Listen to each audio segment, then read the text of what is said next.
എറണാകുളം പാലച്ചുവട് റോഡരികിൽ യുവാവിനെ മരിച്ച നിലയിൽ കണ്ടെത്തി. ചക്കരപ്പറമ്പ് സ്വദേശി ജിബിൻ വർഗീസിനെയാണ് മരിച്ച നിലയിൽ കണ്ടെത്തിയത്. കൊലപാതകമെന്ന് സംശയമുണ്ട്. ഡാനി പോൾ ചേരുന്നു. ഡാനി, പോലീസിന്റെ സ്ഥിരീകരണമുണ്ടോ? കൊലപാതകം തന്നെയാണോ നടന്നത്? എപ്പോഴായിരുന്നു സംഭവം? ധന്യ, ഇന്നലെ, അതായത് ഇന്ന് പുലർച്ചയോടുകൂടിയാണ് സംഭവിച്ചതെന്നാണ് പോലീസിന്റെ ഒരു നിരീക്ഷണം. ഈ സാഹചര്യങ്ങൾ, ചുറ്റുപാടുകൾ സംബന്ധിച്ചാണ് പോലീസിനെ ഇതൊരു ദുരൂഹ സാഹചര്യത്തിലാണ് എന്നും അതോടൊപ്പം തന്നെ ഒരു കൊലപാതകത്തിന്റെ സാധ്യതകൾ പോലീസ് തള്ളിക്കളയാതെ മരണത്തെ അന്വേഷിക്കുന്നതും പോലീസ് അതുകൊണ്ട് തന്നെയാണ്. ഇദ്ദേഹം ഇലക്ട്രിക്കൽ ജോലി ചെയ്ത് ജീവിക്കുന്ന ഒരു വ്യക്തിയാണ്. 32 വയസ്സുള്ള ജിബിൻ വർഗീസ്. ഇന്നലെ രാത്രി വരെയും, അതായത് അർദ്ധരാത്രി വരെയും സുഹൃത്തുക്കളോടൊപ്പം അദ്ദേഹം ചെലവഴിച്ചതായി പോലീസ് അന്വേഷണത്തിൽ നിന്ന് മനസ്സിലാക്കിയിട്ടുണ്ട്. ഇദ്ദേഹത്തിന്റെ സുഹൃത്തുക്കളെയും ചോദ്യം ചെയ്ത് വരികയാണ്.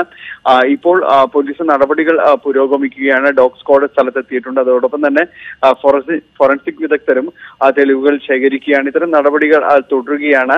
7 സംഘങ്ങളായി ഇപ്പോൾ അല്പം മുമ്പ് കമ്മീഷണർ എസ് സുരേന്ദ്രൻ പറഞ്ഞത് 7 സംഘങ്ങളായി ഇത് അന്വേഷിക്കുന്നുണ്ട്. കാരണം ഇതിന്റെ ടെലിഫോൺ റെക്കോർഡുകൾ, അത്തരം കാര്യങ്ങൾ അടക്കമുള്ള കാര്യങ്ങൾ അന്വേഷിക്കുന്നു. വിവിധ കേന്ദ്രങ്ങളിൽ ഇതിന്റെ സുഹൃത്തുക്കളെ ചോദ്യം ചെയ്യുന്നുണ്ട്. ഏതെങ്കിലും രീതിയിലുള്ള ഒരു സാഹചര്യം ഉണ്ടെങ്കിൽ അത് അന്വേഷിക്കുക എന്ന് തന്നെയാണ് പോലീസ് ഉദ്ദേശിക്കുന്നത്.